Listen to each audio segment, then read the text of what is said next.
कल की कथा में अर्जुन ने कुरुक्षेत्र की पावन धरा पर भगवान कृष्ण से प्रश्न किया कि प्रभु,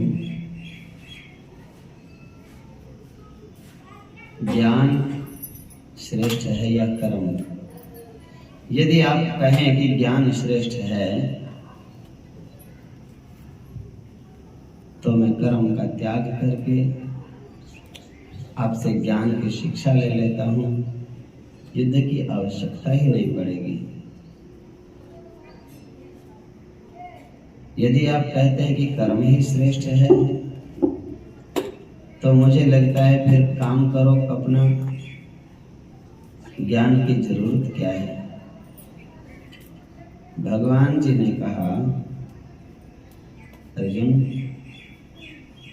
वर्तमान स्थिति को देखा जाता है। वर्तमान स्थिति में जो आपका कर्तव्य बनता है, जिस मोड़ पर आप खड़े हो, जो फर्ज आपको प्रकृति ने सौंपा है, उस फर्ज को पहले पूरा करो और पूरा फर्ज होने के बाद फिर ज्ञान के द्वारा भगवान की प्राप्ति करो। यदि बाल्यकाल से ही ज्ञान मार्ग में प्रवृत्त हो गए, बचपन से ही सन्यासी हैं, कोई ज्ञान का अनुभव हो चुका है, तो अर्जुन, उनको भी समस्त कर्मों का परित्याग नहीं करना चाहिए। संत के भी लिए कुछ आवश्यक कर्म होते हैं। समय पर उठना, समय पर विश्राम करना, समय पर भोजन ग्रहण करना, भगवत भक्ति या ज्ञान योग का अभ्यास करना, अपने समस्त इंद्रियों के द्वारा उद्देश्य को पूर्ण करना और समाज के लिए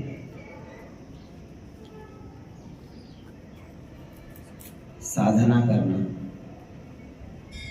अपनी तरफ से ऐसा कर्तव्य, ऐसा कर्म, ऐसा फर्ज करे पूरा कि प्रत्येक व्यक्ति को कुछ न कुछ सीखने को मिले, उनके दर्शनों से भी सीखने को मिले, उनकी वाणी से भी सीखने को मिले,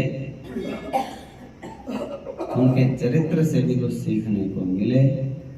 प्रत्येक उनकी क्रिया से सकारात्मक ऊर्जा वहन होनी चाहिए, बहती रहनी चाहिए। इसलिए मैं कहता हूं, अर्जुन, ज्ञान की अपेक्षा कर्म अधिक श्रेष्ठ है। कर्मों का फल या स्वयं कर्म ईश्वर ने नहीं बनाए हैं, ये गोरख धंधे और फंदे सब माया ने फैलाए हैं। ये मैं ना तो कर्म करवाता हूँ, न उनका फल देता हूँ। जैसा बीज बोता है प्राणी, फल वैसा ही लगता है। कर्म करने के लिए व्यक्ति स्वतंत्र है। कर्मण्येवाधिकारस्ते मा फलेषु कदाचन मा कर्म फल हेतुर्भू मा ते संगोस्तु अकर्मणि।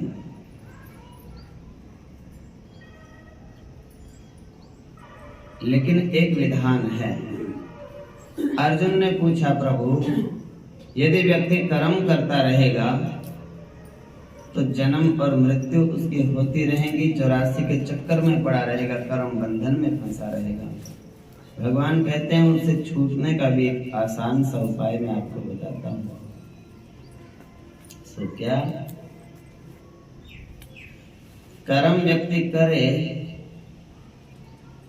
शास्त्र विहित कर्म करे, अच्छी संगति में रह करके सत्कर्म करे, गलत संगति में पड़ के दुष्कर्म न करे,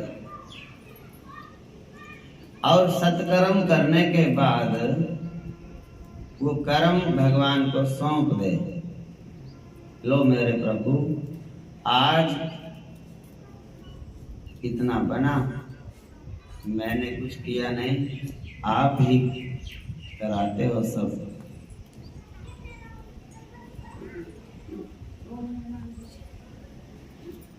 जैसे मालिक की नौकरी करता है नौकर, और दिन भर का पूरा काम सायंकाल में मालिक को सौंप देता है। लो जी, आज का ये काम है, ये आज की आमदनी है, ये आज का खर्च है, और मेरे को छुट्टी दो, मेरा घर जाने का हो गया समय। नौकर हर रोज शाम को मालिक को हिसाब किताब देता है, और जो हिसाब किताब देता नहीं, उनका फिर मालिक और नौकर का संबंध लंबा नहीं चलता। व्यापार में भी ये नियम होता है, शाम को हर रोज हिसाब हो जाना चाहिए, इतनी आमदन है, इतना खर्च है। जिस बिजनेस में, जिस व्यापार में हर रोज हिसाब नहीं होता शाम को, वो बिजनेस फेल हो जाता है। 6 महीने हो गए हम काम कर रहे हैं, ना ये पता किस किस से लेना है, ना ये पता किस किस का देना है, लिखा ही नहीं, बोले लिखते ही नहीं कोई। बच्चों को बोला लिखने के लिए, मानते नहीं, मेरे पास टाइम नहीं, तो वो बिजनेस में क्या होता है, नुकसान हो जाता है, सब पैसा डूब जाता है उसमें। ठीक उसी प्रकार से कोई भी क्रिया है, हर रोज शाम को आरती क्या क्यों होती है भगवान जी की? आरती इसीलिए होती है, भगवान जी की आरती, और पापियों को पाप से है तारती। कैसे तारती है वो? दिन भर का सारा हिसाब किताब दिन छिप गया, आरती होनी है, अपना भूल चूक लेनी देनी भगवान को सौंप दो, जो कुछ दिन में किया कराया। अब भगवान जी भी निश्चिंत और भगत भी निश्चिंत, और हिसाब किताब नहीं सौंपोगे मालिक को भी नींद नहीं आएगी, 100 बातें उनके ख्याल में आएंगी। हिसाब दिया ही नहीं नौकर ने, आज पता नहीं क्या गड़बड़ी है नौकर के मन में है, उधर से नींद तो नौकर को भी नहीं आएगी। आज मैंने मालिक को हिसाब ही नहीं दिया आज का, अब न जाने कल को डांट पड़ेगी, कैसे बचूंगा अपना हिसाब किताब से वो। तो मेरे प्रभु को दिन भर का पूरा क्रिया काम, असल तो तुरंत की तुरंत ही सौंपते रहो। सुबह जो काम किया सुबह ही सौंप दो भगवान को, दोपहर में जो किया दोपहर में सौंप दो, शाम को जो किया शाम को सौंप दो, तुरंत ही नगद नारायण। और भूल चूक हो जाए तो दंडवत लेट जाओ भगवान के चरणों में और कहो प्रभु बाकी तो आपने सब कुछ दिया, थोड़ी सी सद्बुद्धि और जरूरत है, थोड़ी सी सद्बुद्धि और दो।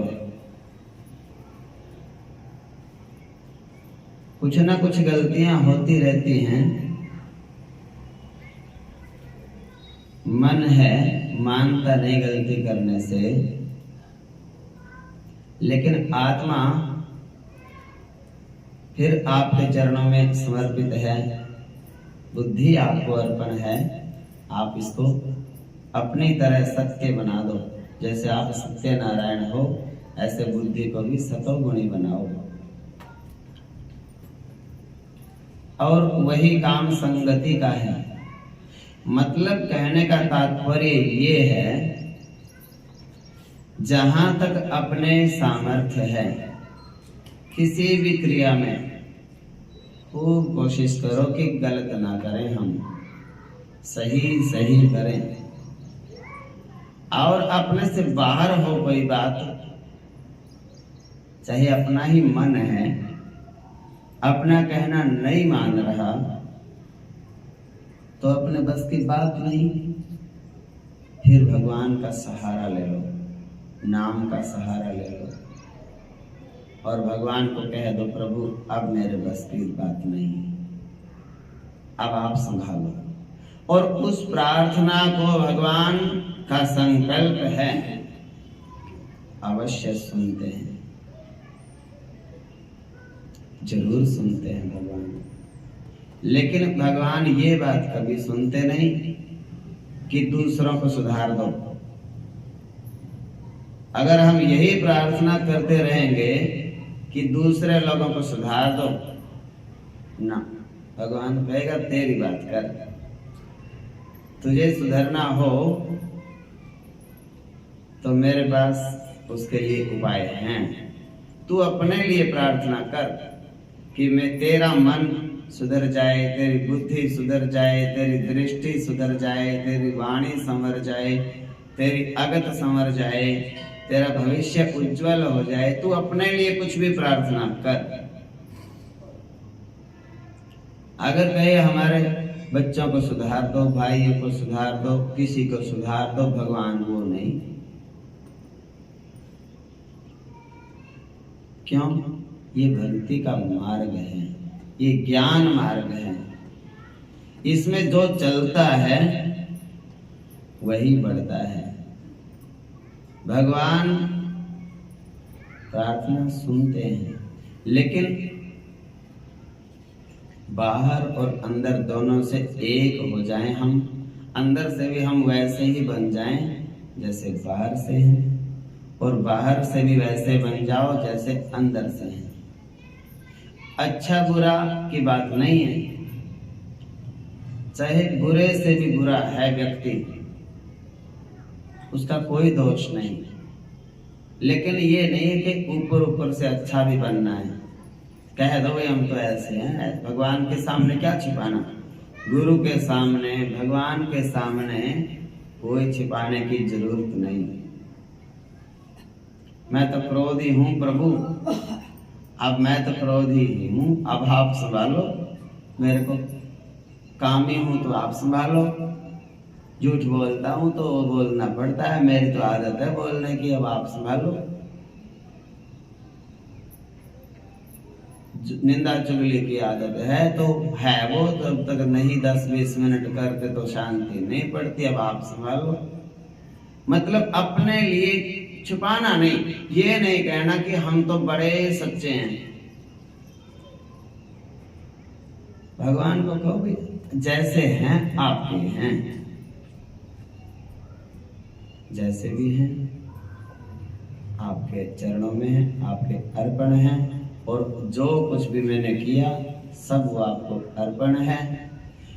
पुण्य का फल भी आपको ही मिल जाए, मुझे नहीं।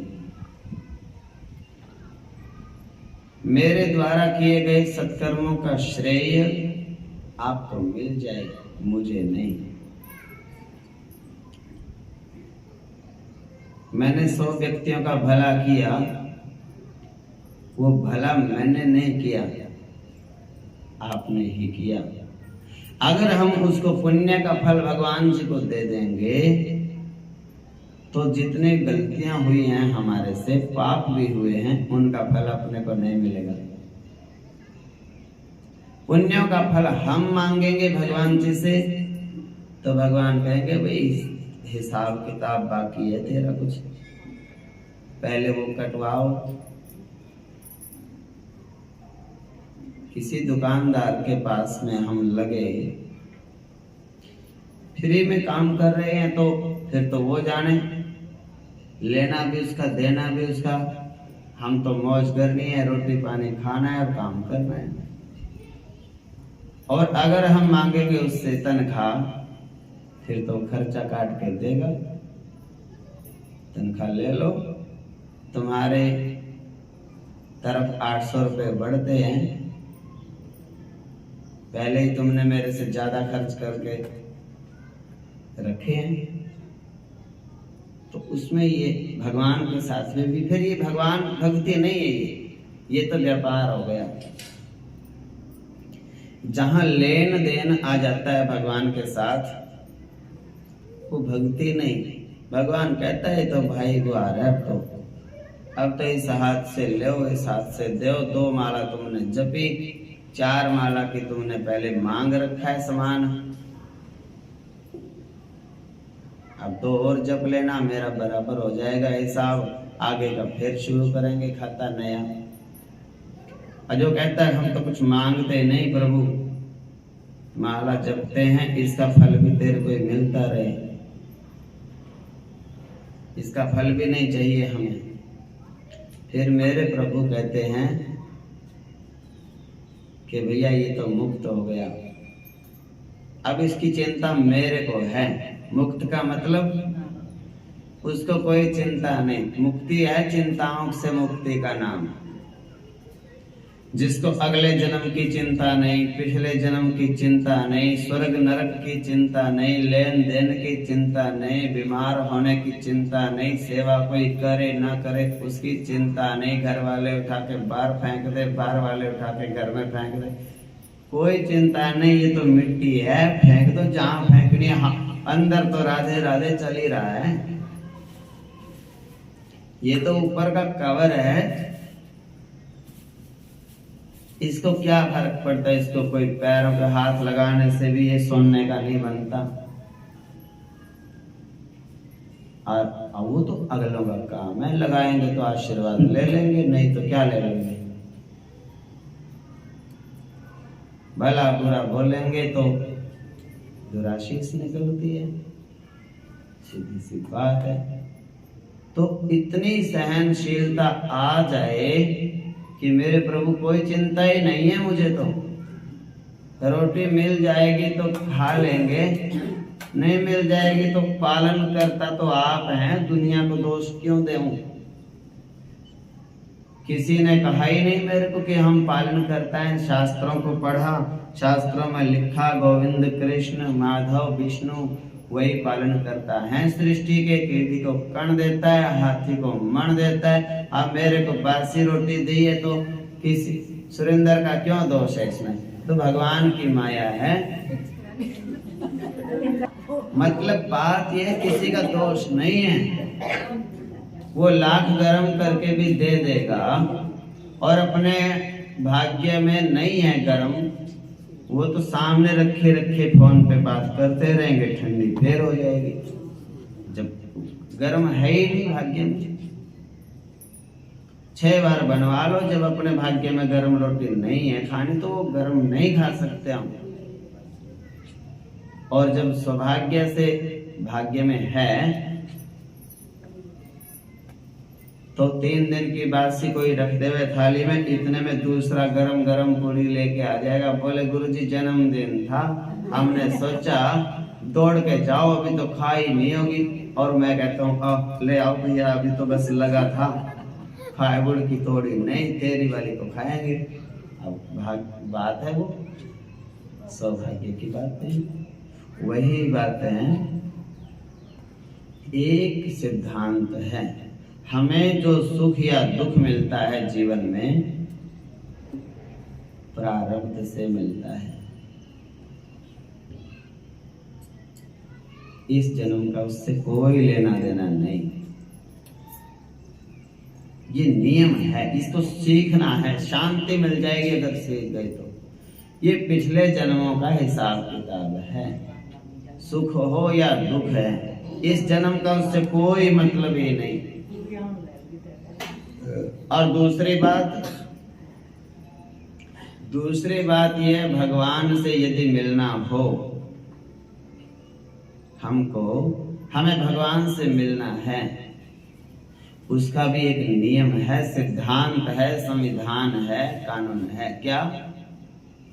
उसमें प्रारब्ध का 1% भी रोल नहीं, सारा का सारा रोल इस जन्म का रहेगा। 1% भी किसी दूसरे व्यक्ति का उसमें कोई रोल नहीं। आपकी लगन काम करेगी सिर्फ और केवल आपकी इच्छा, करना कुछ नहीं है। कोई सोचे मेरे को ये काम करने से भगवान मिलेगा, कोई सोचे ये काम करने से भगवान मिलेगा, कोई सोचे ये काम करने से भगवान मिलेंगे। सृष्टि में कोई एक भी काम ऐसा नहीं है जिसको करने से भगवान मिलेंगे। काम से मिलता है पुण्य।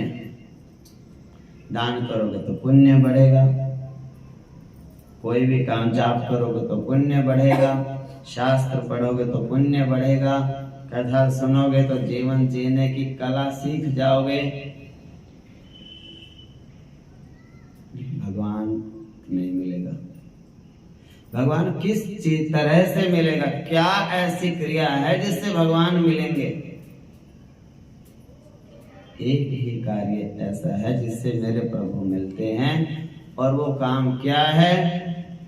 अकेले बैठो और ये सोचो मुझे तो भगवान मिलने वाले हैं, बहुत जल्दी और जरूर मिलेंगे। अकेले बैठ के एक ही बात को सोचने से भगवान मिलते हैं बस। क्या? मेरे को बहुत जल्दी मेरे भगवान जी मिलेंगे, मिलने वाले हैं। मेरी बड़ी इच्छा है उनके दर्शन करने की, बहुत लगन है मेरे अंदर दर्शन करने की। केवल और केवल एक इस इच्छा से ही भगवान मिलते हैं। इसके अलावा किसी भी क्रिया से भगवान नहीं मिलते। और मिलने के लिए भगवान आ गए हों पास में तो भी वापस चले जाते हैं, कई बार नहीं मिलते। क्यों? आपकी गलती है इसमें कोई। यदि हमने बैठे बैठे एक बार सोच लिया कि भगवान अभी नहीं मिलेंगे, तो भगवान वापस चले जाते हैं। अभी तो मैं झूठ बोलता हूँ, अभी तो मैं पापी हूँ, अभी तो मैं संसार में उलझ रहा हूँ, अभी तो मैंने बच्चे पोते पालने हैं, अभी तो मेरी जिम्मेवारियां बची हैं, अभी तो मेरे को शरीर में बड़ी तकलीफ है, अभी तो मेरे से जाप पूरा नहीं हुआ, अभी तो रोज मंदिर नहीं जाया जाता, इसलिए मेरे को अभी नहीं मिलेंगे भगवान। तो बहुत क्या पता 3-4 जन्म और लग जाएं फिर मिलेंगे। अगर ऐसा मन में आ गया तो भगवान कहेंगे ले भैया 3-4 जन्म की तो खुद ही मोहर लगा रखी है इसने, अभी इसके मिलने का क्या लाभ है? सिर्फ जैसी इच्छा करोगे वैसे ही मिल जाते हैं। और सबसे बड़ी आनंद की बात, उनसे भी आनंद की बात एक और है।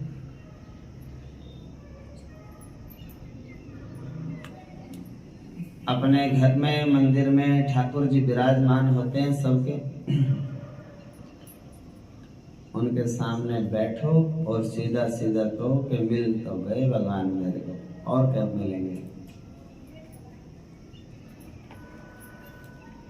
संत का दर्शन हो जाए तो सोचो भगवान तो मिल गए।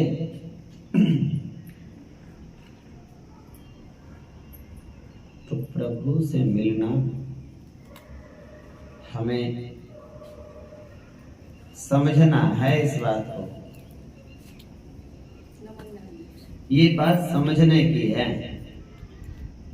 किसी के कंधे पे पोता बैठा था और बूढ़ा गांव में पूछता फिरे, मेरा पोता देखा है तुमने? और बोले हमने तो देखा नहीं। अब उन्होंने सोचा है तो ऐसे ही पूछ रहा है पोते को, मजाक कर रहा है पोते के साथ में। ऐसा कैसे हो सकता है? कंधे पे तो पोता बिठा रखा है और गांव में पूछता फिर रहा है। जब सब गांव का चक्कर लगा दिया, किसी ने बताया नहीं, और बाद में फिर अपने घर के पास आ गया, घर वालों से पूछा लड़का घर में है क्या? बोले तेरे कंधे पे तो बैठा है। अब लड़के को उतारा, एक मारा चांटा, बोले बोला क्यों नहीं?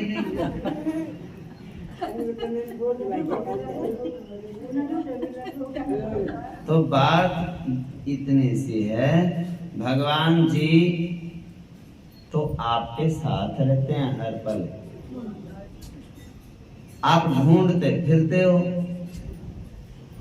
ज्यों तिल माही तेल है, ज्यों चकमक में आग, तेरा प्रभु जी तुझी में है, जाग सके तो जाग। बाहर नहीं है वो, लेकिन समझना तो स्वयं को पड़ता है। हम स्वयं में नहीं है, अपने आप में नहीं है, हम अपनी खबर नहीं है, हम कहाँ उलझ रहे हैं। इसलिए भगवान भी हमें दिखाई नहीं देते। जब हमें अपना पता लग जाएगा कि हम कहाँ खोए खोए हैं, तो भगवान मिल जाएंगे, वो खोए खोए नहीं रहेंगे। सिद्धांतिक बातें दो ही हैं। भगवान मिलते हैं इस जन्म के अपनी लगन से। कोई एक बताओ व्यक्ति कि उस व्यक्ति ने, उस भक्त ने ये काम किया था तब भगवान मिला। किसी काम के करने से कभी भगवान मिला ही नहीं। हाँ, एक बात जरूर सुने, ऐसी लागी लगन और मेरा कोई मगन। लगन लगी थी और लगन लगन सब कोई कहे, लगन न जाने कोई, नारायण वाही लगन तन मन डारे खोए। जैसे कहते हैं ना, प्रेम गली अति सांकरी, तामे दो न समाये। उसमें दो आते ही नहीं। गोपियों को कोई पूछते हैं तो गोपियां क्या कहती हैं कि जैसे राधा और कृष्ण कैसे हैं? राधा रानी मिश्री, स्वाद है बिहारी। भाई मिश्री और उसका टेस्ट अलग अलग होते हैं क्या? और राधा रानी चांदनी, चांद है बिहारी। चांद कहो चाहे चांदनी कहो, बात तो एक ही है, उसमें अलग अलग नहीं है कुछ। राधा रानी यमुना और तरंग है बिहारी, और तरंग तो यमुना की तो तरंग है वो। उसी तरह से जैसे एक दोहा लिखा है कोई, और दोहे का अर्थ लिखा है नीचे। अब दोहा और अर्थ अलग अलग होता नहीं, वो तो बात है, उसको दोहे में समझ लो चाहे अर्थ में समझ लो। किसी को दोहे की बोली जल्दी समझ में आती है, किसी को दोहे की बोली समझ नहीं आती, अर्थ करके बतानी पड़ती है। बात तो एक ही है वो।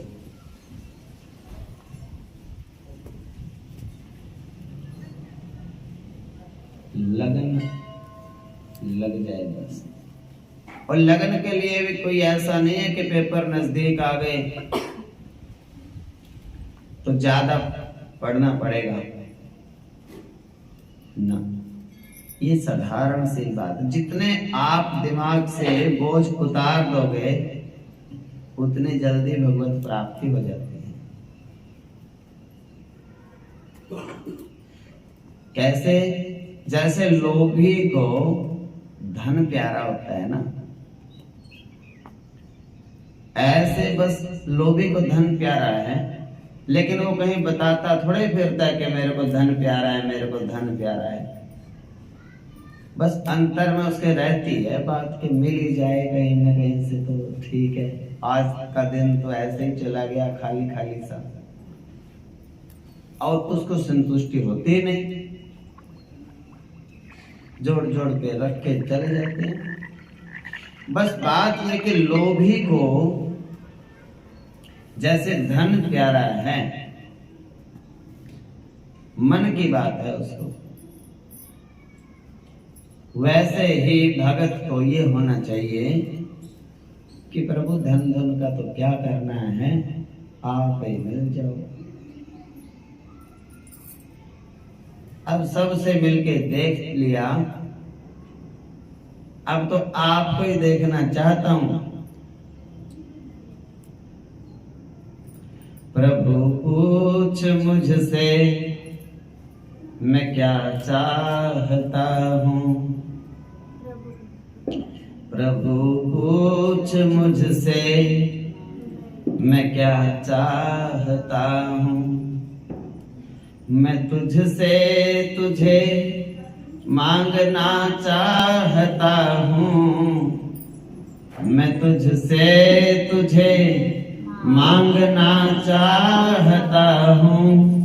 हरि पूछ मुझसे मैं क्या चाहता हूँ, प्रभु पूछ मुझसे मैं क्या चाहता हूँ।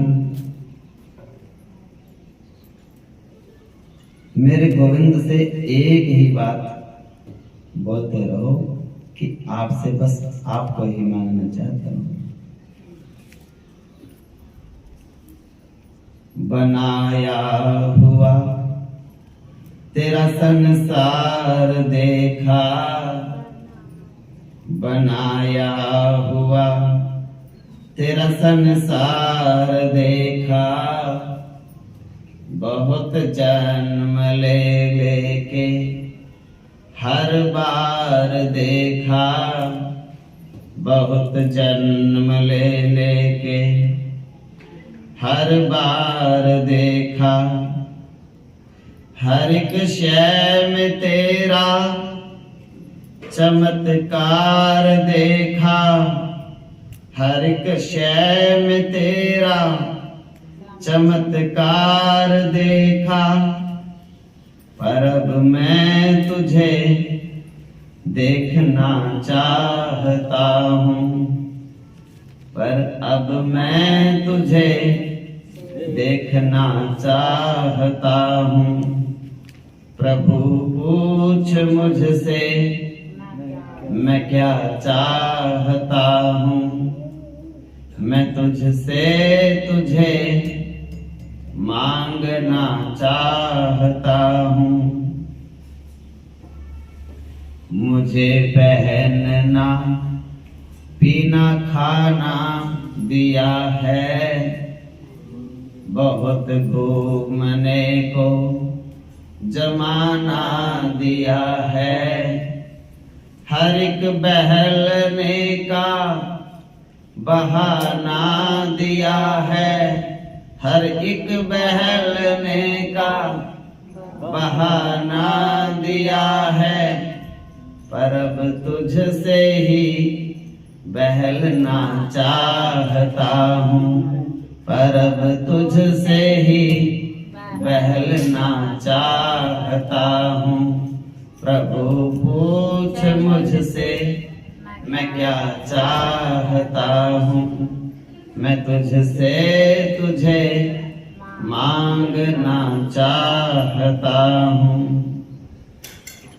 तुझे कौन सा भाव गणिका का भाया, तुझे कौन सा भाव गणिका का भाया।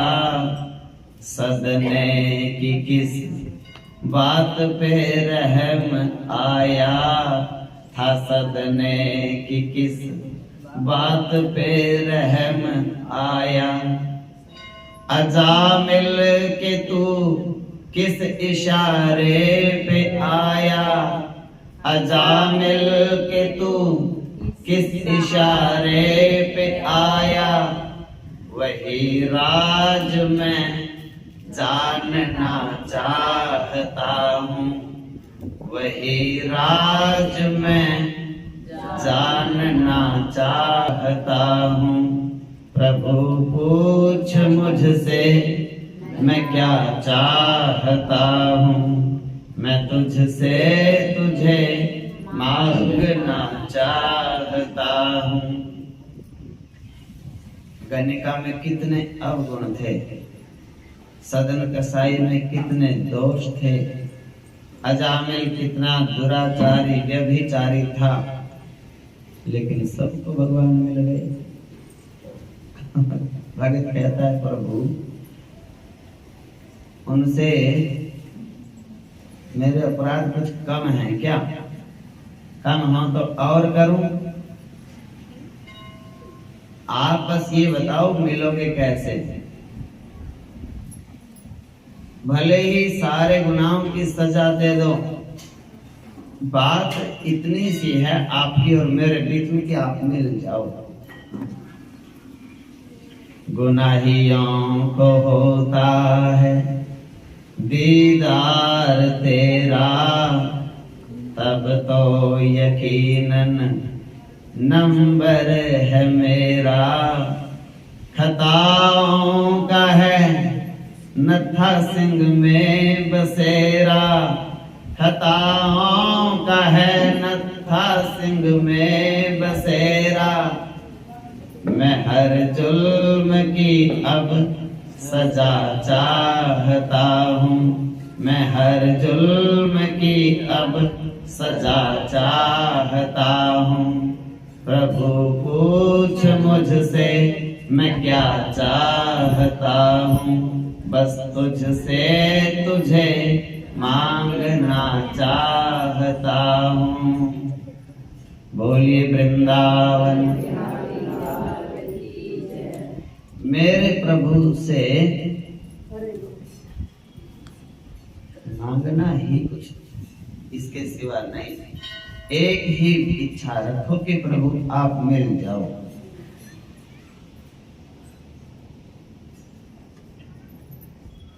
और जिनको मिल चुका है उनकी यही इच्छा होनी चाहिए कि बस मिले रहो। ऐसा भी तो होता है। जिनको मिल चुके हैं भरत जी की तरह है, उनको तो यही प्रार्थना करनी है कि अब दूर मत करना। अब जिनको ऐसा लगता है कि मुझे अभी नहीं मिले, उनको यही प्रार्थना करनी है कि हमें भी मिल जाए।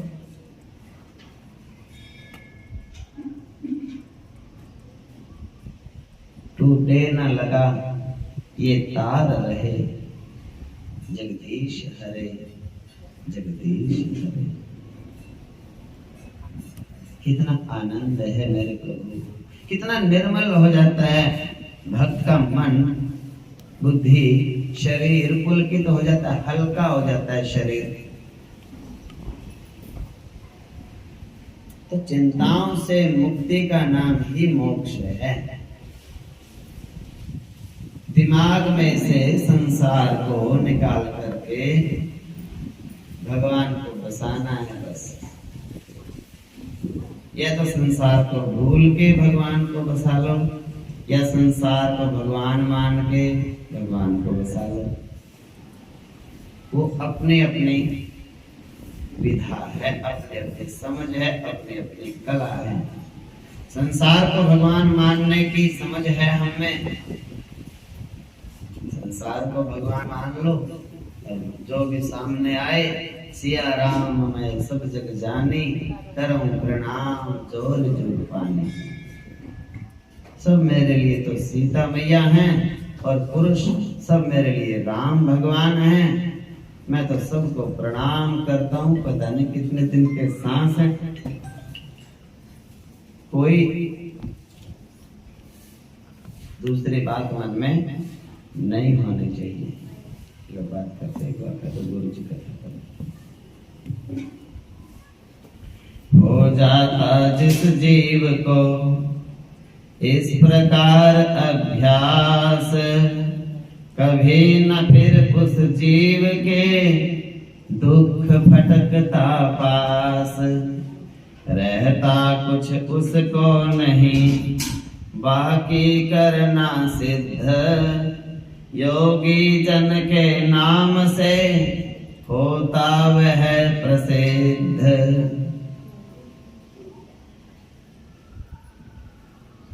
बड़ी आसानी होती है।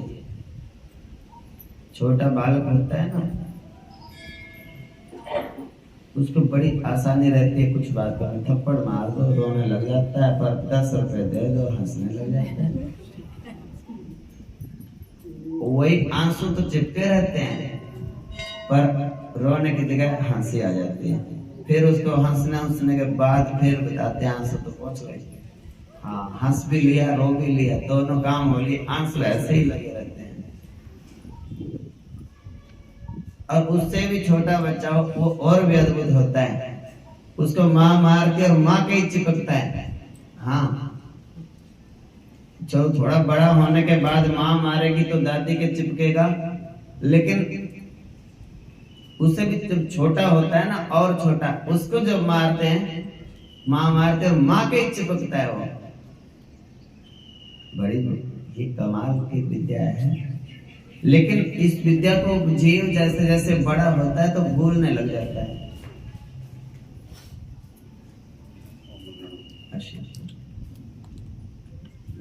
भूलना नहीं है। ये बड़े होने के साथ साथ में बड़ा क्या होता है? अहंकार। अहंकार है जो जीव का, वो बताता है कि मैं बड़ा हो गया।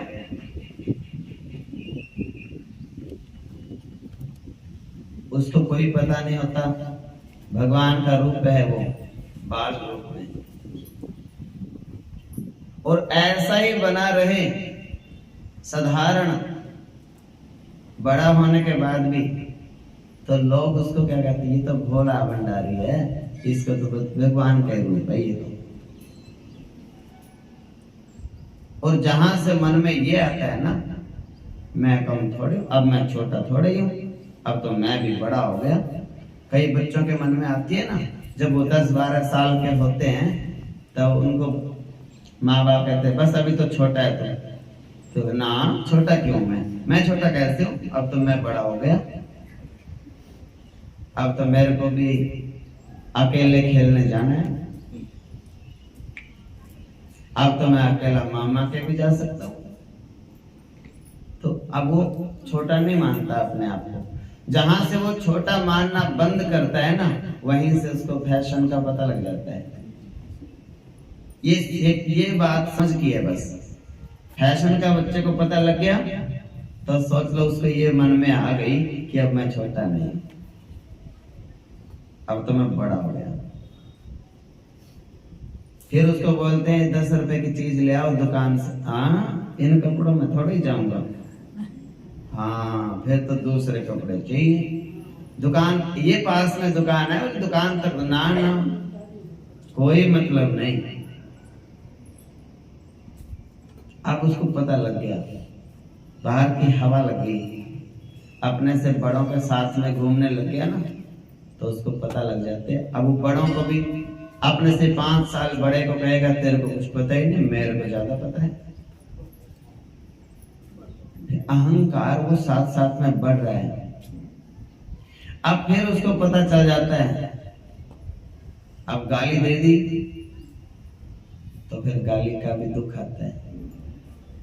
पहले उसको माँ मार भी देती थी, पिटाई भी कर देती थी, सब काम हो जाता था, दुख नहीं आता था जब तक वो बच्चा था, अहंकार नहीं था। एक अहंकार की वजह से ही दुख आता है हमें। मेरी भी वैल्यू होनी चाहिए, उम्र से नहीं फर्क पड़ता। अगर बच्चा ये सोचता रहे कि मैं तो वही बच्चा हूं, तो फिर उसको दुख आता नहीं है। जब बच्चा बड़ा समझने लग जाता है खुद को, मेरी पर्सनैलिटी, मेरा भी सम्मान होना चाहिए, मेरा भी सत्कार होना चाहिए, मेरी भी वैल्यू होनी चाहिए, मेरा भी सब कुछ होना चाहिए, तो उसको ये गीता है। गीता यही सिखाती है। गीता कहती है आपको भगवान चाहिए या संसार चाहिए, आप पहले डिसाइड करो। संसार चाहिए तो आपको संसार के साथ में संघर्ष करते रहना पड़ेगा, वो तो युद्ध क्षेत्र है। और भगवान चाहिए तो आपको सहनशील और इच्छा जागृत करनी पड़ेगी प्रभु मिलन की।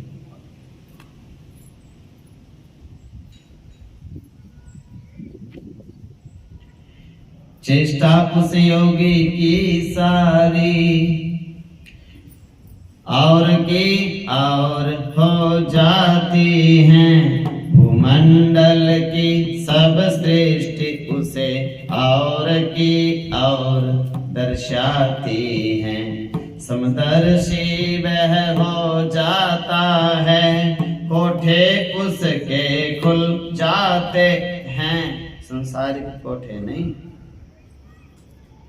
यहाँ पे बुद्धि में पर्दे होते हैं। पहले इसकी तो बुद्धि में पर्दा पड़ा है अकल पे, और जो फिर सबका कहना मानने लग जावे बड़ा बुद्धिमान है, सहनशील है। और कई माताओं को गर्व होता है अपने बच्चों के ऊपर, कई माताओं को बड़ा गर्व होता है, मेरा बेटा 40 साल का हो गया, आज भी थप्पड़ मार दूं, बोलता नहीं आगे से, आज भी मार दूं थप्पड़, बोलता नहीं बेचारा।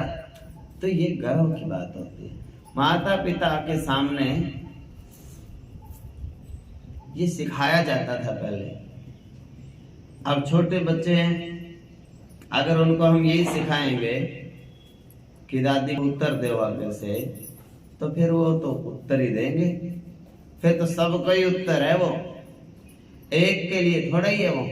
अब जिसको धनुष बाण चलाना सिखा रहे हैं तो वो एक के लिए थोड़े, वो तो सबके लिए है। फिर वो उत्तर दादी को तो 2-4 साल मिलेंगे, अपने को तो सारी उम्र ही मिलेंगे। बच्चों को उत्तर देना नहीं सिखाना, चुप रहना। उत्तर कोई हम सीमा पे थोड़े ही खड़े हैं दूसरे देश की, जो भाई दूसरे देश के लोग घुसपैठियों से हमारी लड़ाई हो रही है। बड़े बुजुर्ग हैं, वो तो डांटेंगे भी, समझावेंगे भी, और बिना बात के भी डांटते हैं, देखने के लिए भी डांटते हैं। कई बार भी देखते हैं क्या आगे से बोलता है, और बच्चा तो वहीं कान से कतर जावे। बोले मैं कहूँ थी क्यों टोको इसको, बोले ना मैं तो देख रही थी छेड़ के, और मैंने तेरे को बोला था इसको टोकना नहीं। क्यों टोकना नहीं भाई, अपने बच्चा है, अपना पोता है, उसको नहीं टोकेंगे तो किसको टोकेंगे। तो मतलब है सहनशील बनना, ये तपस्या, ये तप है, ये यज्ञ है। कल की कथा में ये सिखाया था ना, यज्ञ 2 प्रकार का है। एक तो घर की जो समिधा है, आम की, ढाक की, गुलर की, जाने की, पीपल की, ऊंगा की, खैर की, दुर्वा की और कुशा। एक तो उनमें होता है सामग्री से स्वाहा, प्रजापतये नमः स्वाहा, वो यज्ञ होता है। और दूसरा यज्ञ है संयम का।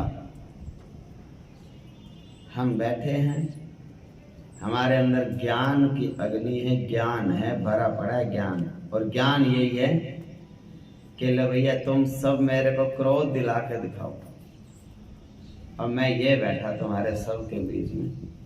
अब चाहे वो कुछ भी बोलते रहे, हमने ये सोचना है कि इनकी गालियां अपने अंदर स्वाहा हो जाएं। हमने नहीं क्रोध करना, बल्कि मुस्कुराना है। कैसे मुस्कुराना? उनकी मूर्खता पे। इन्होंने जीवन में आके गालियां ही तो सीखी। राम का नाम सीखते तो राम का नाम सुनाते।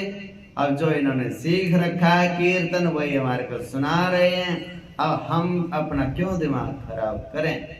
तो सुनते रहो, अपना जाप मन मन में करते रहो, अपना स्मरण करते रहो, अपना भजन करते रहो, और एक समय की प्रतीक्षा करो। नियत समय तक ही सहन करना होता है। कोई सोचे पूरा जिंदगी कैसे सहन करे? पूरी जिंदगी ना तो सुख टिकता ना दुख, थोड़ा सा टाइम है। वो प्रहलाद के ऊपर इतने संकट आए, प्रहलाद कहीं घर छोड़ के गया नहीं। प्रहलाद अगर चाहता वो भी अपना घर बार छोड़ के कहीं चला जाता दूर जंगलों में, लेकिन प्रहलाद को पता था ये दुख संकट थोड़े समय का है, हमेशा का नहीं है। और एक दिन वो टाइम पूरा हो गया दुख का और भगवान प्रकट हो गए नरसिंह बन के। किसी भी व्यक्ति को चाहे शरीर में कष्ट है, चाहे मन का कष्ट है, चाहे धन का कष्ट है, गरीबी का, वो हमेशा नहीं रहता दुख। धीरज रखो और नाम जपते रहो। सुदामा जी तो कितने गरीब थे, अनंत गरीब थे। वो दरिद्र नहीं थे, भिखारी नहीं थे, बस गरीब थे। धन कम था, नहीं था, लेकिन भक्त बड़े ऊंचे थे, ज्ञानी बड़े ऊंचे थे। कभी रोए नहीं कि धन नहीं है, नाम जपते रहे। और भगवान ने एक दिन ऐसा आया, भगवान ने पहली मुट्ठी खाई पहला लोक, दूसरी मुट्ठी दूसरा लोक। वो तो रुक्मिणी मैया ने पकड़ लिया हाथ दौड़ के, नहीं तो सब कुछ सुदामा का ही होता। और देखो नाम देखो, आज तक हमारे गांव में 20-25 साल के बाद एक पीढ़ी चली जाती है, दूसरी आ जाती है, कोई पता ही नहीं, कोई नहीं याद करता किसी को। 10 साल याद कर लेंगे, 20 याद कर लेंगे, इससे ज्यादा कौन करता है। और सुदामा को हम भी याद कर रहे हैं, बताओ हमारा क्या चाचा लगता था वो। बात ये कि हम भगवान का नाम लेंगे तो हम भी सुदामा के जैसे बन जाएंगे। प्रभु का जो भजन करेगा, सहनशील जो बनेगा, विश्वास रखेगा अपने दुख के समय को, भाई दुख का समय आ जाता है, लेकिन किसी दूसरे ने नहीं वो पैदा करा, अपना कोई पिछला कर्म है, उसकी वजह से वो आगत में आ जाता है। बुरा किया कराया, कोई जाने अनजाने में भी हो जाती है गलतियां, उसके फल आ जाता है। लेकिन धीरज रखो और नाम जपते रहो, कथा सुनते रहो भगवान जी की, वो समय बीत जाएगा। कभी तो दिन बड़ी होती है, कभी रात बड़ी होती है। हमेशा तो दिन बड़े नहीं होते, हमेशा रातें बड़ी नहीं होती, हमेशा दुख बड़े नहीं होते, तो बीत जाएंगे। धीरज रखना है बस। अंदर का आनंद होना चाहिए। अंदर का जो आनंद है ना, और मन की बात है, जहां अपने मन को टिका लेंगे ना, वहीं पे टिक जाएगा। जब कोई रास्ता नहीं दूसरा, तो मन को टिकाना पड़ता है।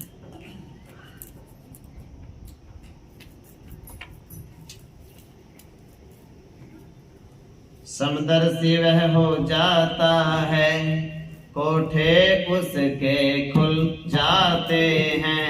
ब्राह्मण चांडाल मनुज या पशु एक ही से उसे दिखाते हैं। जग के नाना व्यापारों में मन उसका नहीं घबराता है। कारण यह है वह कर्मों के फल को न कभी ललचाता है।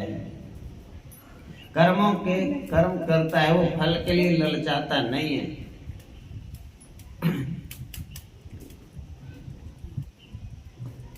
रोज हम छोटे छोटे बच्चों को के ऊपर मेहनत करते हैं और 20 साल से कर रहे हैं, उनसे कुछ फल थोड़े ही मांगा है हमने। हमें इतना पता है कि ये प्रकृति में सकारात्मक ऊर्जा छोड़ रहे हैं, प्रकृति वापस करेगी कभी न कभी अवश्य।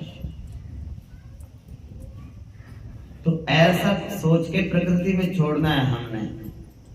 जो हम बोलेंगे वो 90 गुना होके हमें वापस मिलेगा, जो हम सोचेंगे वो 90 गुना होके वापस मिलेगा।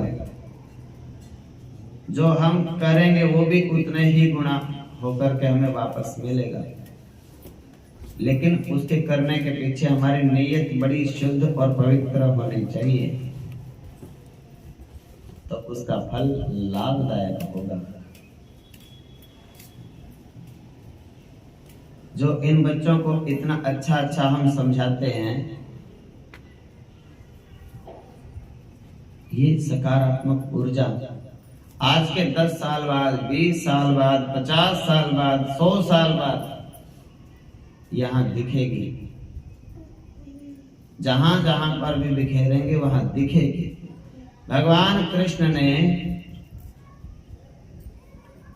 गीता का ज्ञान कितने वर्षों, 5000, 5500 वर्ष पहले दिया था कुरुक्षेत्र में, और आज तक उस गीता को विश्व प्रणाम करता है। पूरी दुनिया के, देश के, विदेश के प्रत्येक साधु, कोई साधु ऐसा नहीं होगा जिसके पास में गीता नहीं होगी। साधु समाधि भी लेते हैं ना, समाधि लेते हैं, अंतिम क्रिया होती है जो उनकी, समाधि में भी गीता को खोल के रखते हैं उनके सामने। 18वां अध्याय गोद में रखते हैं, उनके माला को हाथ में देते हैं, गीता गोद में रखते हैं, 18वां अध्याय खोल के रख देते हैं। गीता ज्ञान अमर रहे, अमर है वो, किसी व्यक्ति की बनाई नहीं है। भगवान ने बोली स्वयं अपने मुख से,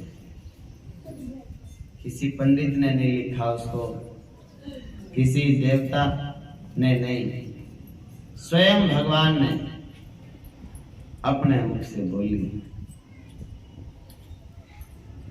सीधी सी, कितनी आसान सी बात है कि भगवान ने बोला है कि ऐसे जियो जीवन, और भगवान की बोली हुई बात को हम सबके घर में रख सकते हैं, और रखी है बहुतों के घर में गीता। बहुत लोग ऐसे पढ़ते भी हैं, और मैं कहता हूं कि उसका 12वां अध्याय याद करो गीता जी का, और रोज पढ़ो, कम से कम 1000 बार पाठ करो गीता के 12वें अध्याय का। 20 श्लोक हैं कुल, 20 श्लोक अर्थ सहित उनका रोज पाठ करो। 2 बार कर लो रोज, 4 बार कर लो रोज, सुन लो जो पढ़ नहीं सकते, उसका प्रभाव देखने को मिलेगा। हम चाहते क्या हैं,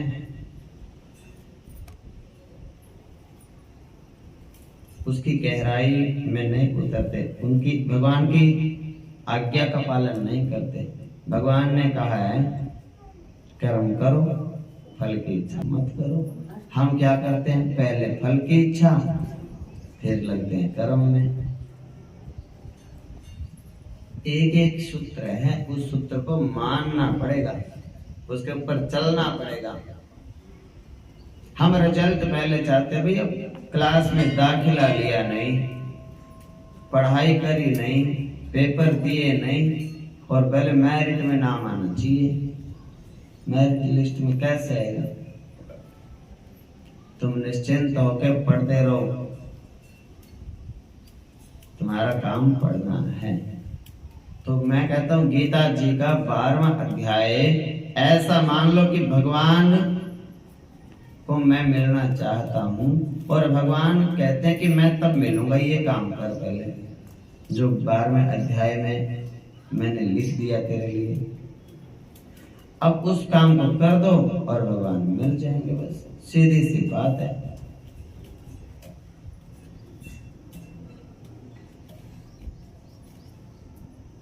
लेकिन अकेले बैठ के जब सोचते हैं ना, तो कई लोग तो धन से मिलना चाहते हैं, कई लोग घर से मिलना चाहते हैं, घर मिल जाए बस।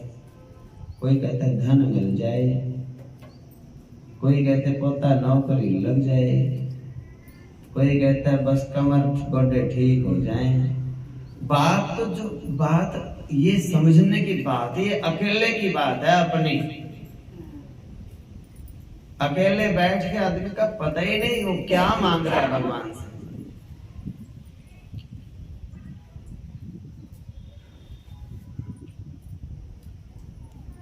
अकेले बैठ के ये एक बात सोचो, कब सोचोगे?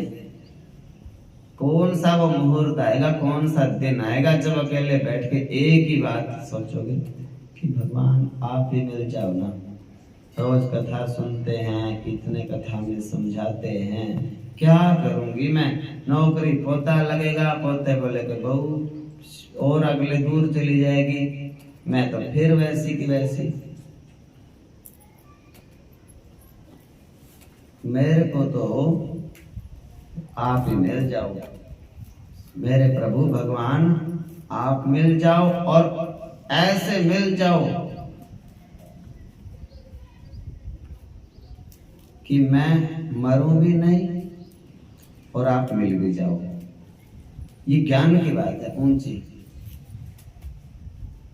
किसी किसी को ऐसा वहम सा हो जाता है कि भगवान तो मरने के बाद मिलते होंगे।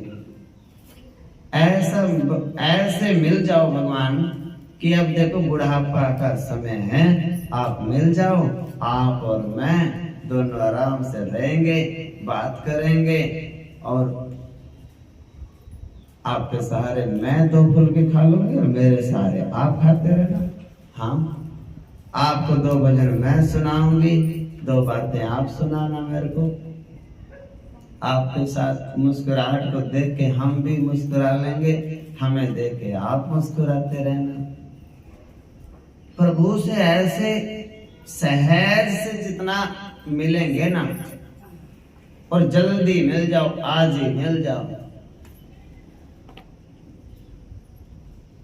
और हमारे अंदर अगर कुछ चेंज भी करना चाहते हो ना तो आप ही कर लेना, हमारे बस की बात नहीं है। बोलो जय श्री कृष्ण। हाँ, यही तो बात होती है। जब आप मिल ही जाओगे सब भैया समर्थवान हो आप, हम में कोई बदलाव की आवश्यकता लगे तो आप कर लेना। आप हमारी बुद्धि के भी स्वामी हो, हमारे मन के भी स्वामी हो, हमारे शरीर के भी स्वामी हो, हमारे चित्त अहंकार भी आपके वश में हैं, तो आप तो मालिक हो मेरे। आप मिल भी जाओ और अपने पसंद का मुझे बना लो, और मेरे से दूर जाना ही नहीं, और मेरे को अपने चरणों में रखो और मेरे साथ ही रहो। मुझे तो आपको देखना है, आपसे बात करनी है, आपको भोग लगाना है, आपके साथ में रहना है, और आपसे ही मेरा सब कुछ संबंध है। अब तो आपको सबने छोड़ दिया होगा। अब तो मीरा ने भी पकड़ रखा था, राजा ने पकड़ रखा था, अब तो आप फ्री हो। अब तो बस मेरे वश में हो जाओ, किसी के वश में नहीं अब रहना। तो ऐसे करके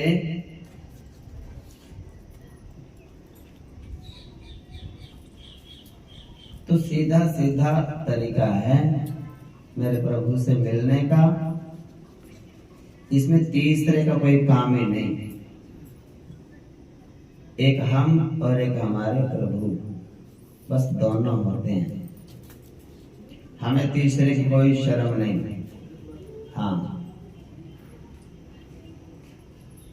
तीसरे आदमी का कोई मतलब नहीं है बीच में,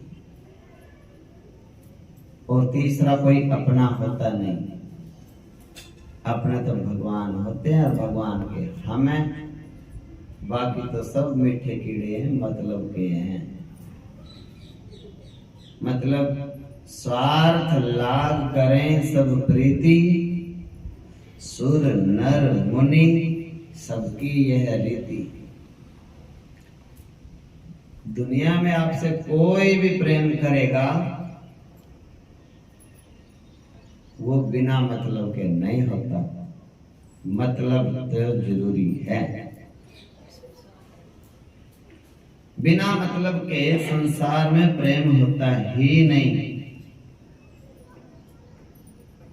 प्रेम मतलब से ही होता है। एक मेरे प्रभु हैं, एक मेरे भगवान हैं, अकारण करुणा वर्णालय, बिना कारण से प्रेम करते हैं।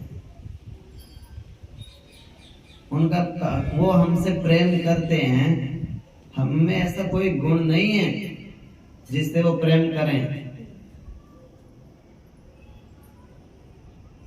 बस एक बात है कि वो गौ माता है और हम बछड़े हैं। अब गौ माता है तो बछड़े से तो प्रेम करती है। अब वो भगवान है, हम उसके बाल गोपाल हैं। अब वो प्रेम खुद ही कर रहा है, हमसे करना पड़ेगा, उसकी क्या हिम्मत है वो ना करे। करेगा ही वो प्रेम। आज से थोड़ा ही उनका और हमारा प्रेम जब से सृष्टि रची तब से है। ये माता पिता जो हमसे प्रेम करते हैं ना, भगवान का रूप है ये, लेकिन ये इस जन्म के हैं बस। और ये जो मेरे प्रभु हैं, भगवान हैं, ये तो अनंत प्रेम करते हैं। ये तो माँ के गर्भ में भी ख्याल रखते हैं, हाँ भैया इसने कुछ खाया है कि नहीं। वहां से भी तार जोड़ देते हैं, अंदर ही बैठे रहते हैं। उसके खाती माँ है, पलता बच्चा है।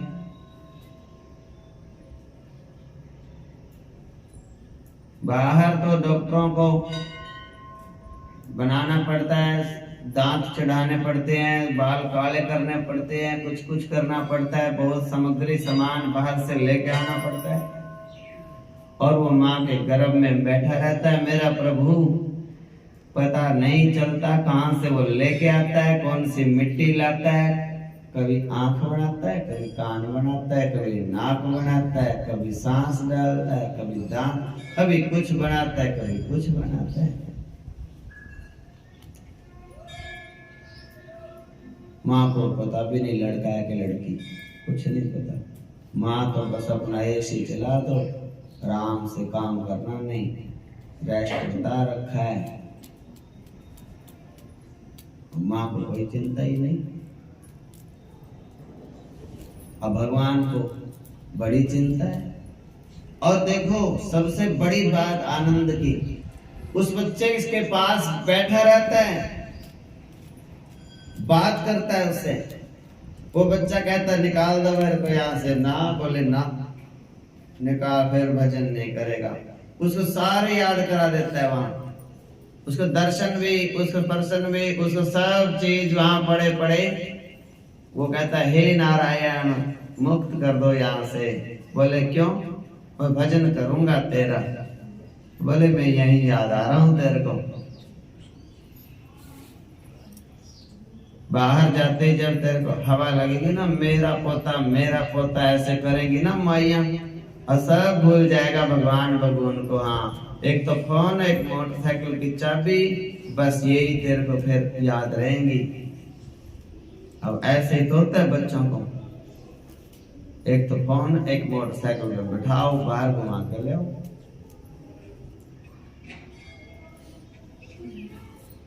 सबसे ज्यादा प्रेम भगवान ही करते हैं, भगवान ही कर सकते हैं।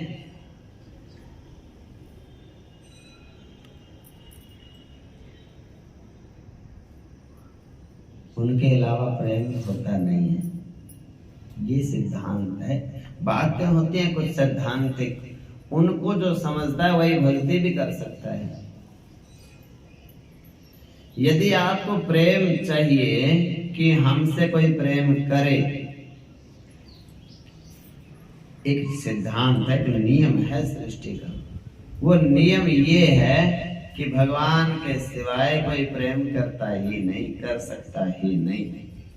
प्रेम तो यदि आपको चाहिए तो भगवान ही करेंगे आपसे, और वो करते हैं, लेकिन आप उसके प्रेम की तरफ देखते तक नहीं।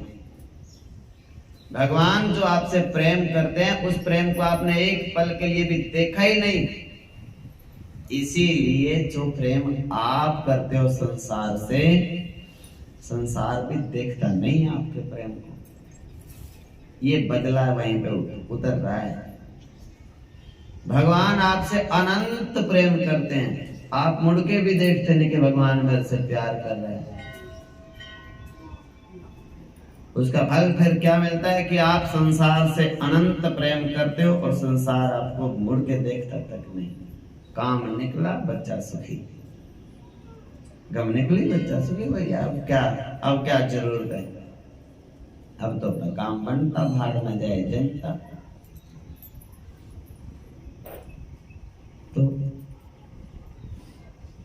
मेरी माताओं से, बहनों से, छोटे बच्चों से निवेदन है, संसार में होता है केवल लेन देन, प्रेम होता है केवल भगवान से। लेन देन है संसार में, तो इस हाथ ले और इस हाथ दो, चाहे कोई रिश्ता नाता हो। राम राम कर दोगे तो तुम्हें को भी कर देगा कोई, और नहीं करोगे तो तुम्हें भी कोई करने वाला नहीं है। बड़े बुजुर्गों की सेवा कर दोगे तुम्हारी भी कर देगा कोई, नहीं तो कोई पूछने वाला नहीं है। दूसरों के दुख सुख में खड़े हो जाओगे तुम्हारे भी खड़ा हो जाएगा कोई, नहीं तो कोई नहीं है पूछने वाला। ये संसार में प्रेम नहीं होता, संसार में होता है व्यवहार।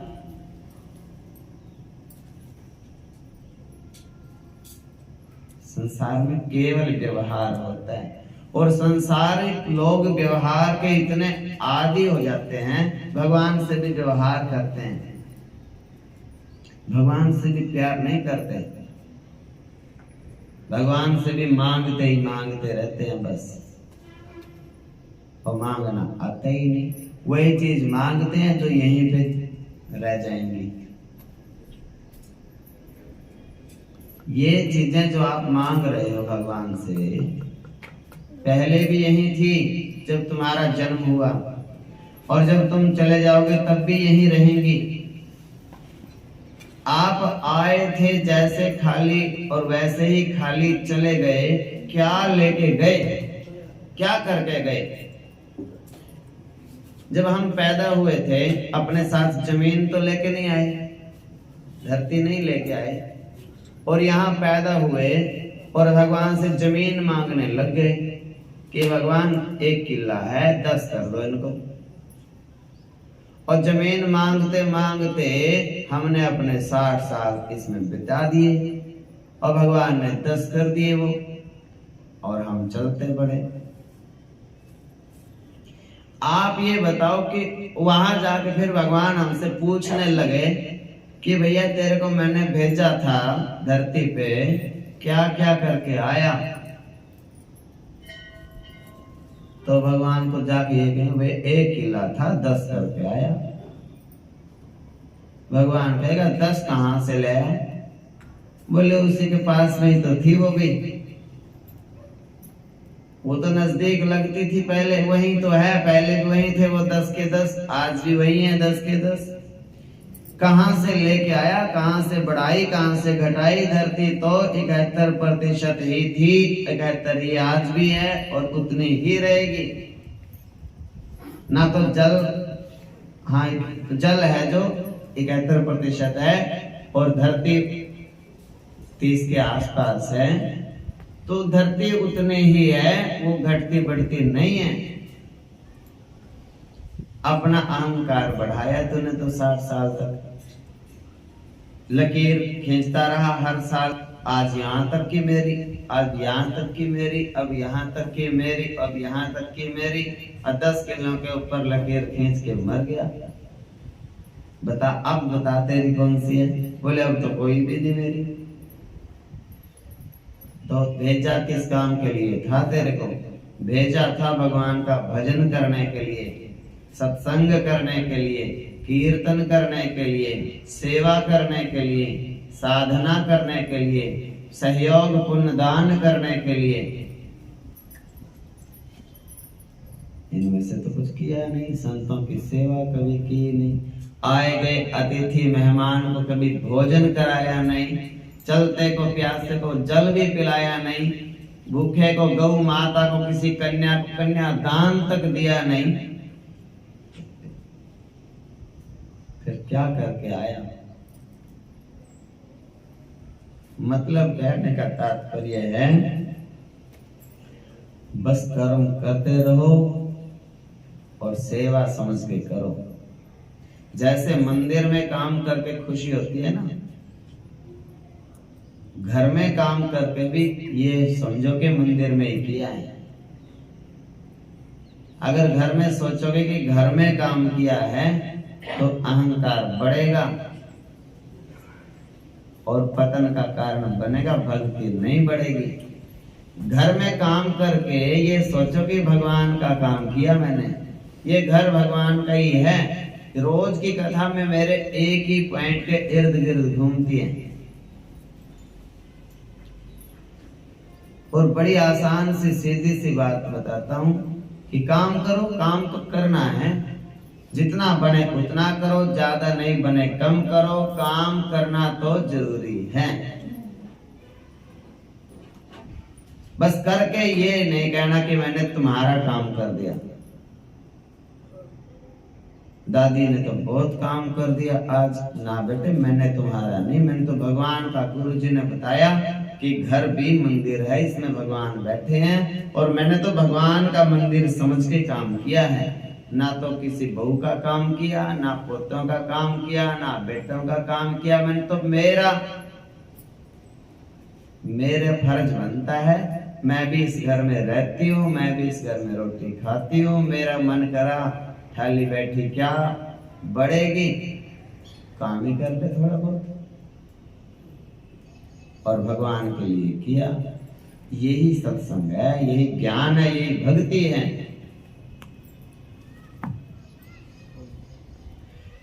जो कर्म सामने आते हैं उनको न कभी तज देता है, लेकिन उनको कर्तव्य समझ काया से वश कर लेता है।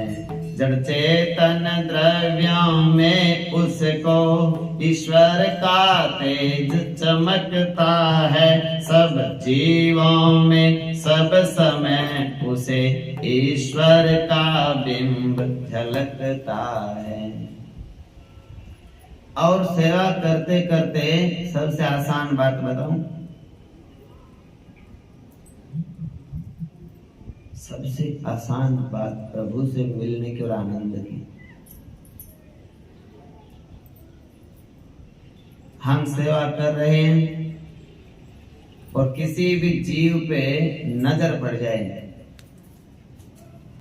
बस उसको देखो और मुस्कुराओ।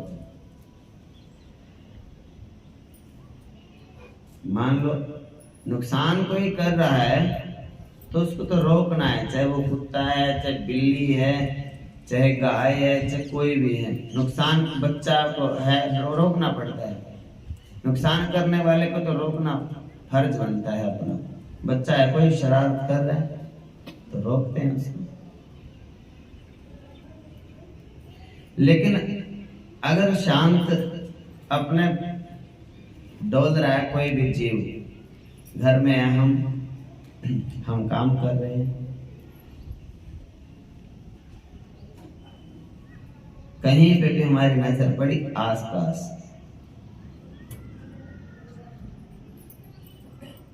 जीव दिखा, कोई पीपल का पेड़ दिख गया, जीवित है वो, बस उसको देखो, मुस्कुराओ और को देखो मेरे ठाकुर जी की माया।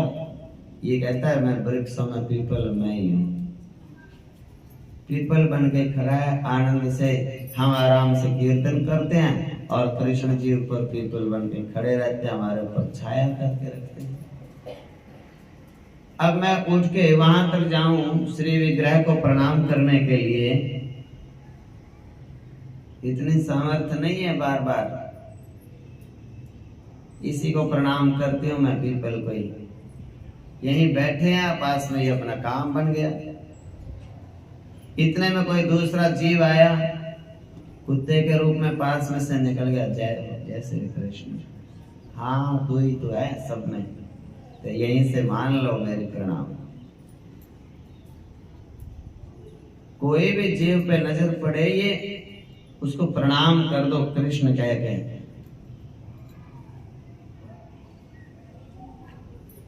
जो अपने देवता हैं उसको नाम लो, उनको प्रणाम कर। मैं इसके शरीर को नहीं देख रहा, पर मुझे ये पता है कि इसके अंदर आप ही हो। जब खंबे में आप हो सकते हो, प्रहलाद के कहने से निकल सकते हो, अब ये तो देखो भाग रहा है, दौड़ रहा है, देख रहा है, सुन रहा है, सब कुछ कर रहा है। ये भगवान के मंदिर में जो श्री विग्रह जी होते हैं, वो एक बार पलक झपका दे, ऐसा सोचेंगे पता नहीं क्या देख लिया। वहां तो तेरे को इतना पागलपन है, वहीं तो तेरे को इतना विश्वास है, वहां के लिए तो तू इतना तैयार है कि उसने पलक झपका दिया और मैंने देख ली। और ये सब पलक झपका रहे हैं बैठे, कोई फर्क नहीं पड़ रहा तेरे को। कोई तेरे को पता ही नहीं, तेरे को कोई ज्ञान है ही नहीं इस बारे में कि इनमें भी तो वही है। ये पलक भी झपका रहा है, सुन भी रहा है, हंस भी रहा है, बोल भी रहा है, हैं? और तेरा मन हो सेवा करने के लिए तो ये सेवा कराने के लिए तैयार भी बैठे हैं। भोग लगाने का मन हो तो बना के बस खिला दो, माता को, पिता को, सास को, ससुर को। हाँ भैया रोज मेरा 2 चम्मच घी के पा देना, बढ़िया थोड़ा देसी। कौन मना करता है? डॉक्टर भी बंद कर देवे ना, और बहू फिर भी प्यार से दे देवे तो खा ही लेते हैं, कोई फर्क नहीं पड़ता। लाओ बेटे कोई ना, तू क्या रोज रोज क्या आज तो पता नहीं कहां से बदल हो गया, राम बरस गया। हाँ भैया तो मतलब क्या है? ये भक्ति मैं सोचता कुछ ऐसा हूं कि आपको जल्दी से भगवत प्राप्ति करा दूं, लेकिन आप उस रास्ते पे आते ही आप मेरे हाथ ही नहीं आ रहे। आप अपनी जिद पे अड़े बैठे हो कि ना हम तो बस जैसे हैं ऐसे ही ठीक हैं, हम नहीं सुधरेंगे, सास को ही सुधार दो, हम तो ऐसे ही ठीक हैं। अब तुम अपने जिद पे रहोगे और सास को ही सुधारने की कोशिश करोगे, कैसे बात बनेगी? तुम ऐसा कहो कि हम ही और नरम हो जाते हैं, इनकी आज्ञा का पालन कर लेते हैं, थोड़ा अपने शरीर को सोच लेंगे। भाई साधु महात्मा धूणियों में बैठ के अपने शरीर को तपाते हैं, सर्दियों में जल धारा करके अपने शरीर को कष्ट देते हैं। अभी मेरे साथ में एक उज्जैन में महात्मा जी थे, 15 साल से ऐसे हाथ ऊपर कर रखा है उसने। 15 तो मैं कह रहा हूँ 20-25 साल हो गए वैसे तो ऊपर हाथ कर रहा है वो। मैंने कहा ये कह रहे जी तो तपस्या है। एक दिन मन में आया कि जब तक भगवान की मैं अपने शरीर को देखता हूँ तब करता हूँ, इसको कितना सहन कर सकता है ये। तो उसने हाथ को ऊपर कर लिया, अब ऊपर ही करके रखता है और सज्जा हाथ है। अब खब्बे हाथ से ही कपड़ा पहनता है, उसी से उतारता है, उसी से पहनता, उसी से धोना, उसी से नहाना, उसी से खाना, उसी से काम करना, और उसको ऊपर ही कर रखा है 20 सालों से। अब हाथ बेचारा सूख गया, जब उसमें ब्लड सर्कुलेट नहीं होता और वो ऐसे खून ऊपर जाता नहीं, वो हाथ सूखने लग गया, नाखून बड़े बड़े हो गए और ऐसे ऐसे मुड़ गए। लेकिन वो तब कर रहा है। जब एक सन्यासी व्यक्ति इतना अपने शरीर को कष्ट दे सकता है, हमारे ऊपर कोई घर में ही कोई ऐसी व्यथा है तो थोड़ा अपने शरीर को कष्ट देना पड़ेगा। हमेशा नहीं, थोड़े से टाइम उनके अनुसार चलना पड़ता है, माननी पड़ती है सबकी। जाहि विधि राखे राम, ताहि विधि रहिए। सीताराम सीताराम और सीताराम। घर वालों के हिसाब से बड़ा रहना जरूरी है, और जिसको और कोई रास्ता नहीं उसके लिए मजबूरी भी है। तो अपने मन को कहो, मेरे मन शांत रहो, नाम जपता रहो और काम करता रहो।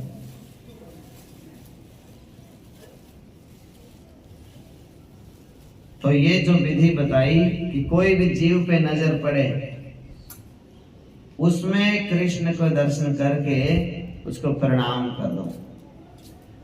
कुत्ता हो, बिल्ली हो, छिपकली हो, कीड़ी मकोड़ा हो, कोई मच्छर मक्खी कुछ भी है नुकसान कर रहा हो, दूर कर दो और दूर से प्रणाम जरूर कर दो। नुकसान नहीं कर रहा है तो आनंद लेने दो। अब गौ माता है बाहर हवा में खड़ी है, अपना कोई नुकसान नहीं कर रही, आनंद से खड़ी रहो। कुत्ता बिल्ला है बाहर खेल रहे हैं, खेलते रहो, उनका भी हक है, उनका भी जीवन है। भगवान को वो भी अपने जैसे लाडले हैं, वो भी उनके प्यारे हैं प्रभु के, तो उनको, लेकिन ये ज्ञान व्यक्ति को ही है। पशु पक्षी हमारे लिए हैं, वो व्यक्ति के लाभ के लिए होते हैं हमेशा, हमारा मन बहलाते हैं, हमारे लिए काम आते हैं वो सब, लेकिन वो प्रणाम नहीं कर सकते सबको। लेकिन व्यक्ति अगर समझ जाए बात गुरु की तो व्यक्ति कर सकता है। किसी भी जीव पे नजर पड़े, इसमें कृष्ण है, इसके अंदर बैठा है, मैं उसको प्रणाम करता हूं। ये आंखों से कृष्ण देख रहा है, कानों से कृष्ण सुनता है, भोग लगाता कृष्ण है। आप सास ससुर को भोजन देते हो ना, ये नहीं सोचना कि सास ससुर खा रहे हैं ना, भगवान खा रहे हैं वो। ये कला है। एक बार ये बात समझ में आ जाए, फिर देखो भगवान बहुत जल्दी मिलते हैं, बहुत जल्दी, तुरंत ही बड़ा योगी हो जाता है वो जीव। हम कोई बात कर रहे हैं और दूसरा आदमी सुन रहा है, तो ये सोचिए कृष्ण सुन रहा है हमारी बात को।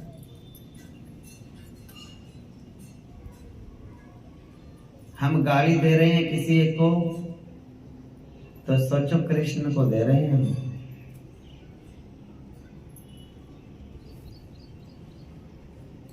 हम निंदा चुगली किसी की करते हैं तो सोच लो कृष्ण की कर रहे हैं, क्यों? उसमें कृष्ण है, वो ऊपर का पर्दा है वो व्यक्ति का। तो ऊपर से वो शरीर जैसे कृष्ण भगवान के पीछे एक राक्षस दौड़ा, कौन? काल यवन, जरासंध का मित्र था। जब भगवान ने जरासंध के साथ युद्ध किया और भगवान ने पर्वत से छलांग लगाई और भाग गए, रण छोड़ नाम पड़ा मेरे प्रभु का, उनका पीछा करने लगा काल यवन राक्षस। और काल यवन को वरदान था कि कोई भी मुझे हरा ना सके और मार ना सके। एक राजा हुए अयोध्या में, उनका नाम था मुचुकुंद। एक बार राक्षसों के और देवताओं का युद्ध हुआ। देवताओं को राक्षसों के साथ में जब युद्ध हुआ तो देवताओं की सेना कम पड़ गई और वो पृथ्वी पर आए। मुचुकुंद राजा से कहने लगे, भैया आप बड़े धर्मात्मा हो और आप बड़े पराक्रमी हो, आप देवताओं से भी बड़े हो, सत्कर्म में लगे रहते हो, आप हमारे साथ चलो स्वर्ग में और राक्षसों से हमारी लड़ाई, आप हमारा साथ दो। वो मुचुकुंद राजा देवताओं की तरफ से युद्ध में लग गया। अब स्वर्ग का तो होता है 1 घंटा और धरती पे बीत जाती है 5 पीढ़ियां। इतनी देर में इतना फर्क है टाइम का। जैसे हमारा 1 दिन होता है और मच्छरों की तो उम्र ही बीत जाती है। बेचारे उतनी देर में पैदा भी हो जाते हैं, जवान भी हो जाते हैं, बूढ़े भी हो जाते हैं, मर भी जाते हैं। 4 बूंदे गिरी 5 बजे शाम को और 8 बजे मच्छर ही मच्छर। अब 3 घंटे में देख लो, पैदा भी हो गए, बड़े भी हो गए, गाने भी गाने लग गए। ऐसे ही स्वर्ग में तो 1 घंटा होता है और पृथ्वी पे तो 5 पीढ़ियां बीत जाती हैं व्यक्तियों की। अब मुचकुंद राजा को ले गए देवता, युद्ध किया, युद्ध में देवताओं को जिता दिया। जब जीत हो गई देवताओं की, राजा कहने लगा अच्छा भैया इंद्र महाराज, अब चलूं मैं भी अपने राजपाट को संभालूं, धरती पे जाऊं। इंद्र कहने लगा आपका बहुत बहुत धन्यवाद, आपने हमारे को युद्ध जिता दिया, देवताओं को हरा दिया, जय जयकार होए आपकी। परंतु आपको एक बात बतानी थी। बोले क्या? आप धरती पे जाओगे, वहां तो 7-8 पीढ़ियां बीत गई, आपको तो कोई जानता ही नहीं, कोई पहचानता ही नहीं, ना कोई आपकी वहां रानी मिलेगी, ना कोई तो बच्चे मिलेंगे। वो तो 8-10 पीढ़ियां बीत गई इतनी देर में। तो आप तो जाओ ना जाओ एक ही बराबर है। राजा को एक बात तो थोड़ा सा महसूस हुआ। बोले लो भैया कर लो दूसरों की सहायता। ये बात आज बताई, पहले नहीं बताई जब धरती पे गए थे बुलाने। हाँ तब बताते, मैं आते ही क्यों। लेकिन कोई बात नहीं, राजाओं को बड़े धर्मात्मा थे। हमारा तो काम है परोपकार के लिए ही शरीर मिलता है। अच्छा हुआ मेरा शरीर इनके काम आ गया देवताओं के। लेकिन इंद्र से कहते हैं भैया अब तो मैं तुम्हारे परिवार में भी क्या करूंगा रह के, जब मेरा ही परिवार नहीं है। तो भगवान कहने लगे तो अब वरदान मांग लो कोई। वरदान सोच समझ के उसकी समझ में आया कि एक वरदान दे दो कि मैं युद्ध करके थक गया, ऐसा वरदान दे दो कि मैं सो जाऊं और सोया सोया नाम जपता रहूं भगवान का। मेरा सोना भी जाप के होता रहे, बस नींद में, सपने में, और भगवान का भजन बनता रहे, और कोई मेरे को जगावे ना कभी भी, और जो जगावे वो मेरे देखते ही जल के भस्म हो जावे। अब वरदान दे दिया और मुचकुंद तो जाकर के और पर्वत की गुफा में जाकर के और हरे कृष्ण कृष्ण कृष्ण हरे हरे, हरे राम राम राम हरे हरे, ऐसा जाप करते करते सो गया। सोना क्या था, वो तो जाप समाधि में लीन हो गया, लेट गया। भगवान कृष्ण को पता था ये जो काल यवन राक्षस मेरे पीछे लगा है, उसके से मरवाना है इसको। तो भगवान कृष्ण ने क्या किया, भाग गया, उस गुफा में पहुंच गया। पीछे पीछे राक्षस, आगे आगे भगवान कृष्ण। और भगवान ने तो छिप करके अपना जो पटका था ना, उत्तरीय वस्त्र, पीला पीतांबर, उस सोए पड़े राजा के ऊपर उड़ा दिया। पीला पीतांबर था ना जो कृष्ण का, राजा जो सो रहा था मुचकुंद, उसके ऊपर उड़ा दिया और स्वयं छिप के खड़ा हो गया। अब वो राक्षस आया, राक्षस ने देखा ये तो कृष्ण सो रहा है, आते ठोकर मारी और जैसे उसने लात लगाई, मुचकुंद तो जागा और जाग के उसने देखा किसने मेरे को ठोकर मारी, और वो तो देखते ही जल के भस्म हो गया। वरदान मांग रखा था कि मेरे को कोई जगावेगा तो जल के भस्म हो जाएगा। ठीक उसी प्रकार से जैसा वहां था, यहाँ उसके विपरीत होता है संसार में। संसार में क्या है, वहां तो ऊपर तो भगवान का कपड़ा था और नीचे था राजा। यहाँ ऐसा होता है शरीर में और संसार में, ऊपर तो होता है संसार का कपड़ा और संसारिक नाम, और अंदर रहता है छुप के भगवान। हम गाली देते हैं आदमी को, सुनती है भगवान को, अंदर तो भगवान बैठा है, आदमी तो है ही नहीं अंदर। हम उल्लू बने, हम पड़े, हमें को लगता है कि इसको गाली दे रहा हूं मैं। अब जिसको दे रहे हैं हमें ऐसा लगता है कि मैं इसको गाली दे रहा हूं, और अंदर भगवान को बैठे हैं तो सुनती है भगवान को, कृष्ण को। कृष्ण कहता है देखो, मंदिर में तो जाकर हाथ जोड़ के बैठ जाता है, घर में आते श्लोक सुनाता है मेरे को। हाँ मिलेगा तेरे को भगवान, अभी रुक जा थोड़ा।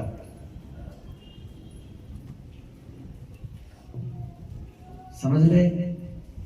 तो इतने से फिर अगर हम भोग लगाते हैं भगवान के सामने तो हम बैठ जाते हैं, घंटी बजाते हैं, पर्दा करते हैं, थाली सजाते हैं, मिश्री रखते हैं, मक्खन रखते हैं, कुछ कुछ रखते हैं।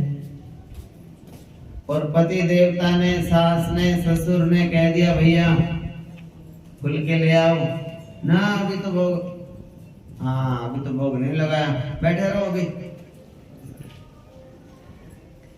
असल जो भोग है भगवान का भोग लगा के, वो क्यों लगाते हैं?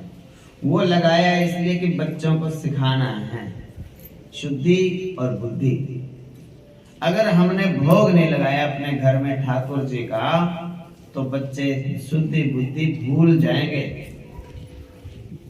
और बच्चों से ज्यादा कराओ, शुद्धि बुद्धि का ज्ञान हो जाएगा उनको।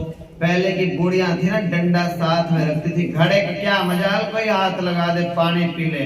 हाँ हाथ मारोगे खुंडा, पहले हाथ धो के आओ, फिर घड़े को हाथ लगाना। अब तो ना तो मटका और ना कोई टोकने वाला, और बूढ़े के तो क्या हिम्मत टोक दे। वो पहले ही माँ तैयार रहती है, मेरे बच्चों को तो देख के ही राजी नहीं।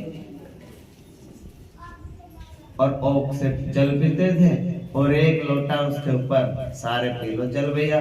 नौरे में दरवाजे में मटके रखे हैं, मटकों के साथ में लोटा रखा है, आते रहो पीते रहो।